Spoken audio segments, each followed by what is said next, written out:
Hi, welcome to Channel 23, your community connection.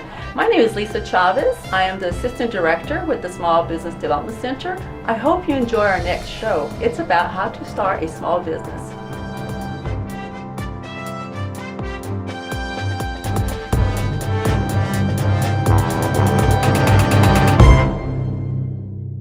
Well, welcome back to Channel 23, our wonderful television station here in Carlsbad, New Mexico. And I'm in a beautiful office right now with a very lovely lady, and I can't believe how lovely it is.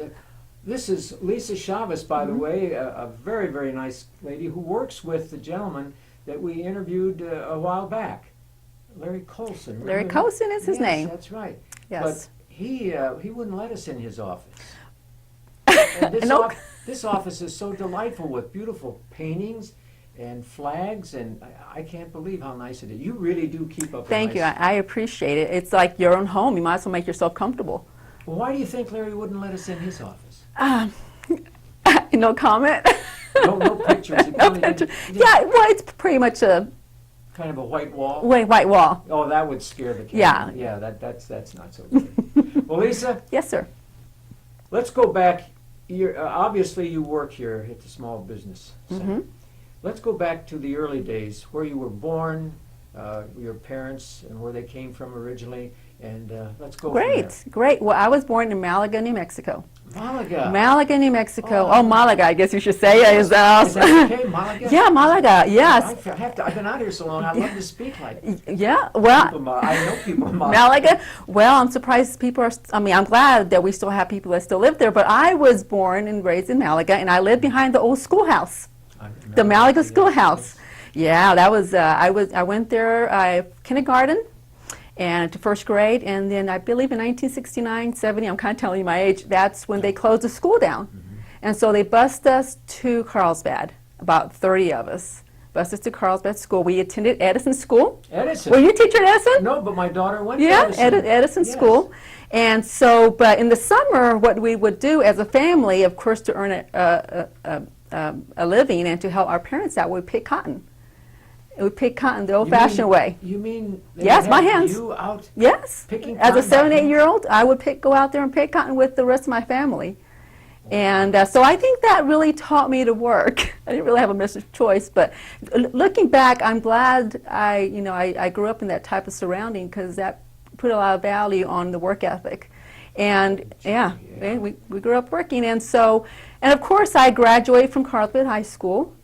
And I knew I wanted to do something with my life, and because struggling as we did, in the rural community, and had to work as hard as we did, I knew education was a key. And so I decided, okay, I went to Eastern New Mexico University. That's where I got my bachelor's. Now that's interesting, because first, my daughter Ann in Florida, she went to Edison School. And my daughter Kathy in Odessa, Texas, she went to Eastern New Mexico University. Look at that. What a coincidence. Yeah. Maybe the same age. And then I got my bachelor's in business administration, and but I got married right afterwards, about a couple of years after I attained my degree, and I'm not the type of person that can have both the career and a family. I got to give 100% either way. So I can't say retired, but I decided to stay home and raise a family. Yeah.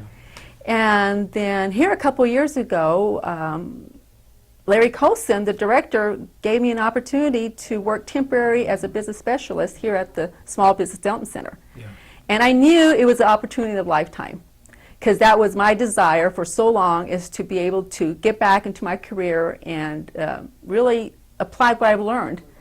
And and so I really appreciate him giving me the opportunity, and I've taken advantage of every learning resource that I've been able to get my hands on. And Larry, being the wonderful director that he is, he's quite a teacher. He's very patient. He doesn't micromanage, it's flat management, and he establishes an atmosphere of learning.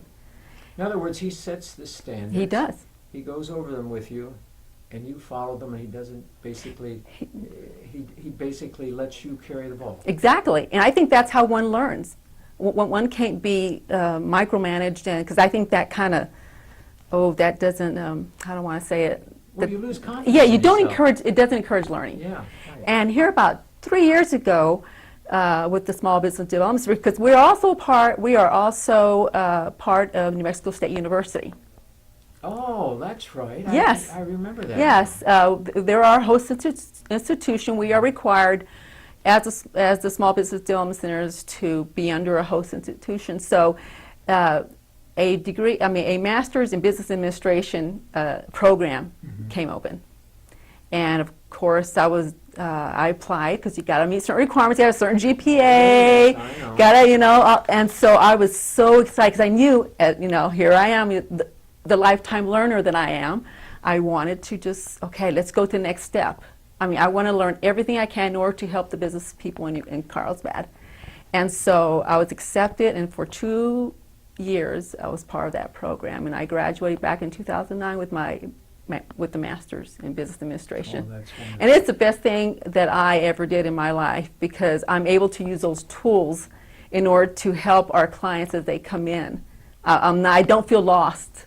I mean, it's just a wonderful program, and I appreciate the fact that I was able to go through I'm it. thinking right now of the young girls, the high school girls in particular, or even the younger ones, who are watching Channel 23 in the interview with you.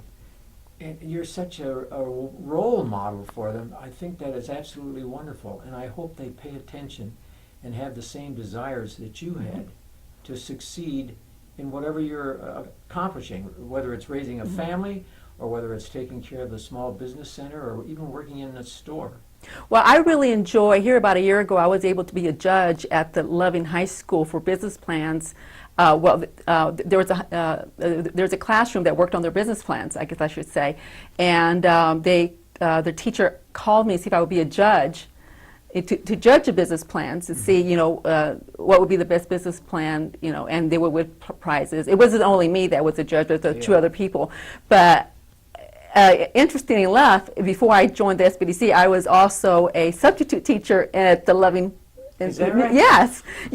And so a lot of these students that I was judging were my students several years ago. Oh. So when they saw me, it was good that they remembered my name, they gave me a hug, and it was just a good feeling. And in that way, I was hoping I could be a role model to them. So. Well, I think you'd be a role model to Thank all you. of these people, and I'm so happy that they can hear this, because if somebody comes and tells them about this, well, Anything's it goes possible. on. Yeah, It's just hard work hard work. and determination. And if someone tells me no, oh gosh, don't tell me no. I will, You will don't, overcome that. yeah, don't tell me no, because the determination in me, I guess, is just the hard work.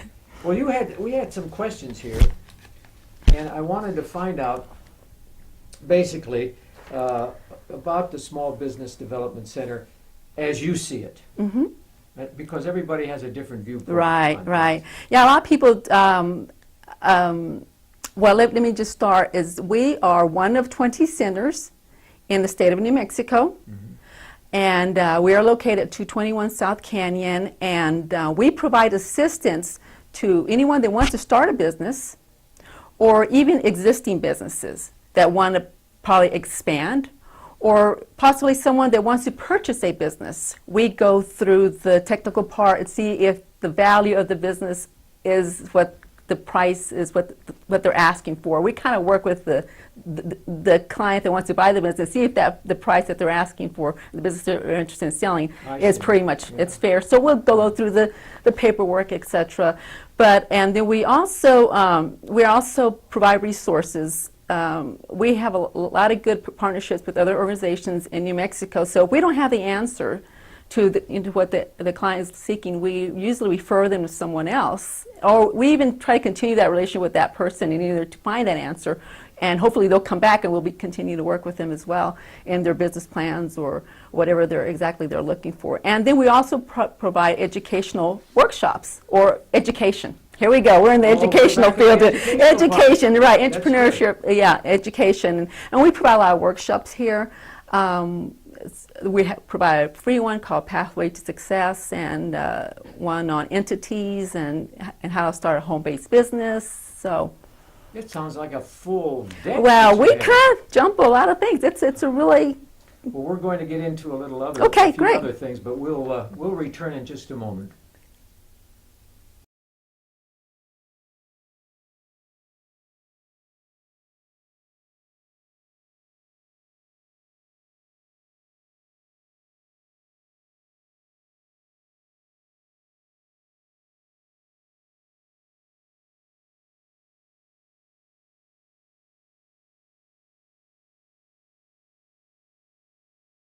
Welcome back to Channel 23 and our wonderful discussion with Lisa Chavez, who originally came from Malaga, or as I say, Yeah. Malaga. Anyway, Lisa, we have a couple things we wanted to ask you Okay, because great. this is so new to me, and it's so overpowering, and your attitude towards education has been so marvelous. I just wish we could have a whole fleet of students out here listening to this right now. But Yeah. if I wanted, for example, if I wanted to make an appointment with you to start a business, what kind of information do I expect to receive from you? Okay. Well, I would give you the basic steps on how to start up a business. And usually clients do come in and they're lost. Like, where do I get my business license? What taxes do I have to pay? So I usually go over a general list of some of the things that they're going to have to be aware of. The first one is what kind of legal structure do you want to set up your business? And we'll go over, do you want to be a sole proprietor? Do you want to be a limited liability company? We'll go over the advantages and disadvantages of the structure, and then we'll discuss the federal tax ID number. They're going to have to register with the IRS. Where do they get that number? What's required of them as far as reporting purposes if they become a business. And the next step, go ahead. No, I was just thinking, Yes. you mentioned the IRS. Uh-huh. So you even help them get organized with that? Well, we'll tell them the website, rs.gov, Oh. and we'll kind of go, I'll show them where to apply for their federal tax ID number, and then there's vast of information on the rs.gov. But we have the basic information about IRS, but in order to get more detailed information, we always refer them to a bookkeeper or accountant because we just kind of do the general guidelines. In that area, and then we'll show them where to get their sales tax ID number because it's required for them to collect their sales tax. So being a business it's not easy. It's not easy, and so and then we discuss payroll taxes if they're going to have employees. What kind of taxes they're going to have to be required to pay? The bookkeeping. It's going to be very important to the bookkeeping, And I suggest that if they don't have any experience in the area, please get a bookkeeper or accountant because do not get in trouble with IRS or with the state of New Mexico, the Taxation Revenue Department, because it can cause a lot of trouble in the future. And then, so those are the kind of the basic things that we go over. I'll go over with you. Do you ever have somebody coming in, like me, for example, with a thing, I would like to open up a store, but you know right away that it's going to fail. Do you ever run into that person? Well, it's really hard to tell a person it's not going to work out. So what I do is I'll do a little research for them. I'll go to the census.gov website, and we'll figure out, like, for example, I had a gentleman that wanted to open a taxi service in Artesia. Mm-hmm. I couldn't tell the gentleman, sorry, I don't think this is going to work. What I did is I went on census.gov, I grabbed some research information, I kind of broke it down, and that information that I got, I use another resource that we have here called RMA book, which shows what the overhead is usually for that type of industry, what the sales are, and so we calculate how many people would have to, that he would have to drive back and forth, and by the time it was all said and done, he would be losing the money because there was not enough demand. Yeah. So we have resources, but I couldn't tell him, I'm sorry, it's not going to work out. I have to go with him and show him the proof. So if I came in and said I'd like to open up a toy store featuring just toy soldiers, yeah, you can find out the information. I can try to find out information, and then also I would always ask you, do you have experience in the area and in selling toys? I mean, And right then and there, I'd say, no, man. no. So I was like, I would not encourage that because you have your competitors. You have Walmart. I mean, I'm not saying that you can't sell something that's uniquely different from them, Yeah. but it's to be quite a challenge. Yes, sir. Okay, here's another one I had one. If I wanted to apply for a loan, what does the lender expect from me? Oh, the lender expects what they call the 5 C's. The first thing is they look at your credit, being if it's an existing business or if you already want to start, if you just want to start up. Now, where do they find that? On the internet? Well, there's 3 agencies that they can look, that they can probably look on the internet that keeps track of everyone's credit. Is that right? Yeah, and yes, yeah. Oh my gosh. And now I believe, back about 2 years ago, the credit score was like 575, 600 in order to be even looked at by a bank. But because, you know, because of the credit crunch and the stricter rules, et cetera, it's gone up to 700, 750. So, you know, we've had people come in thinking, okay, I have a business plan, I have money to put down, I have enough collateral, et cetera, but then the banker looks at the credit score, and it's like, if it's not within what they're wanting, they just won't even, go any further. no. So that's one of the things they look at. And another thing they look at is cash flow. And that comes in effect is we help with the business plan. And a part of the business plan, we provide projections. And those projections would give the banker the information, how many sales that this client thinks this business is going to obtain, what's going to be the overhead, and how much cash is going to be left over. That's what the bank looks at. Is there going to be enough cash to sustain the bank, but also to pay us back? And if that's not possible, then it's going to be difficult to get a loan. Wow. Yes, yeah. So now it's over 750 on the credit thing. And where do these people, these credit outfits, where do they get all this information? Do the companies that they, all the people that you do business with, they immediately say, if you have on the ball? Or? if you've had debt in the past, if you have credit cards, all that information is set to these 3 organizations, and they calculate your score accordingly. And then another thing the bank looks at is your capital. Okay, if you really want to start a business, how much money are you willing to put down? Usually the bank will want at least up to 30%. So in other words, if I want to open a business, I want $100,000. The bank will not lend you the whole $100,000 unless you're very well off or you're well, you know, but $30,000 is what they want you to put down.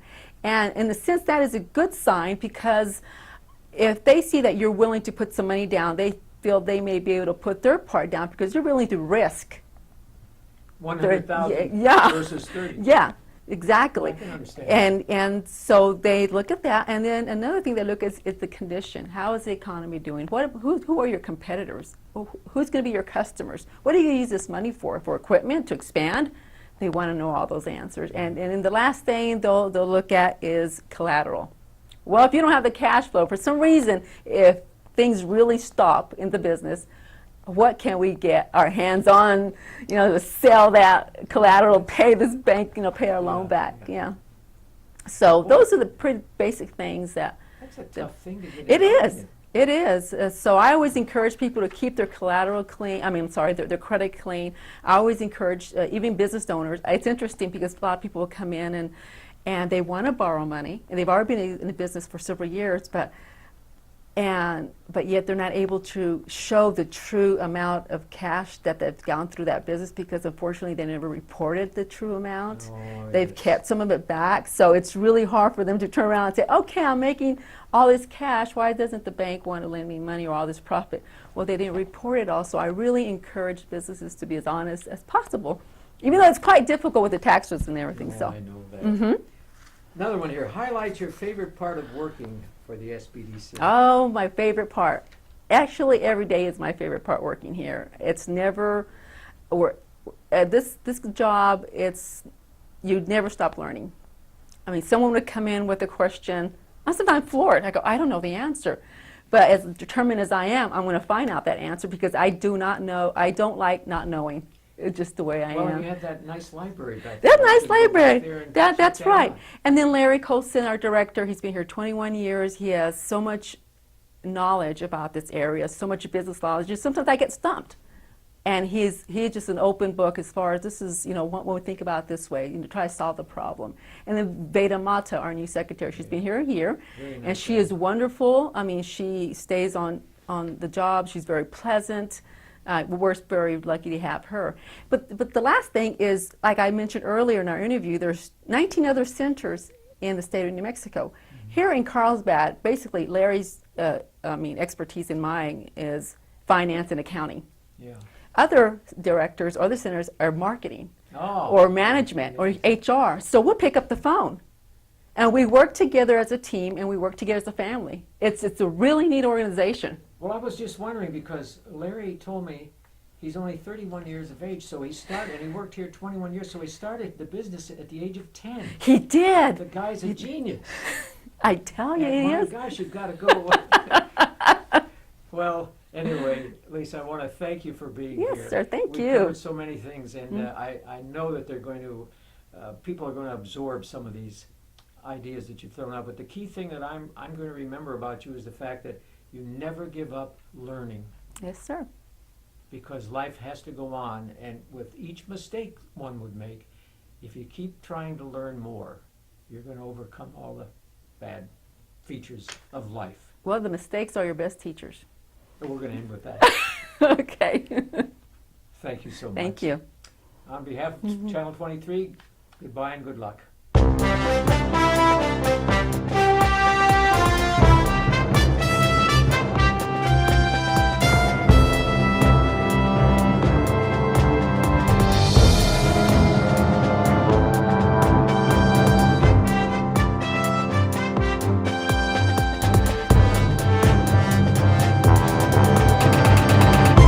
Well, I hope you enjoyed our show. If you're interested in starting a small business, please call us at 885-9531 to make an appointment or visit our website at nmsbdc.org.